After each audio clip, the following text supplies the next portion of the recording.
Mushroom farming dates back to over 1,000 years ago in China. But what if I told you that even cavemen could have grown mushrooms if they knew this simple technique? So this technique will work with many different types of mushrooms, but the mushroom I want to focus on is the oyster mushroom, Pleurotus austratus, because this is one of the most aggressive and delicious mushrooms that you can grow. So the first step is to find a way to source these mushrooms. So if you're a forager, you can go out into the woods and find one. If you don't know how to identify them, I would recommend learning that before you attempt this method. Or you could find a local mushroom farm to get an oyster mushroom to do this. The next step is just to cut off the stem butt, which is that small piece of the mushroom that connects to the log. And you'll see some mycelium on it usually. And you just place that between pieces of cardboard. And I would recommend pasteurizing the cardboard for about an hour in boiling water. And if you're a caveman and you don't have access to cardboard, what you could use is just wood shavings or sawdust and do this exact same method.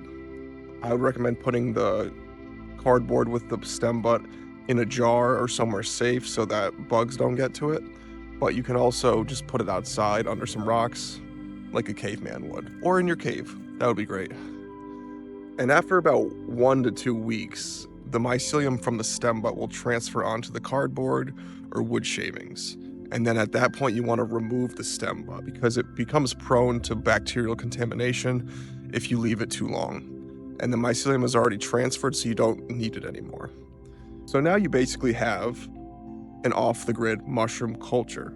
So a caveman could have done this, a modern human can do this, anyone can do this.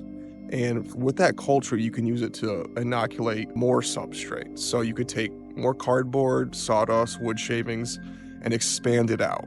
And then the last step of this method is just to inoculate logs with the totem method.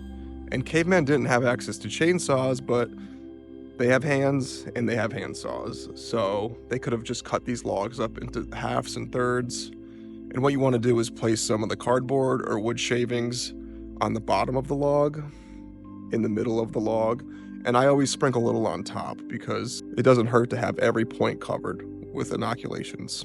At this point, you leave the log to Mother Nature and let her take over. If it's a dry year, I would recommend keeping the logs moist and watering them. If it's been raining, there's nothing to do. They'll fruit naturally on their own in the season that they're meant to fruit in, and that's about it.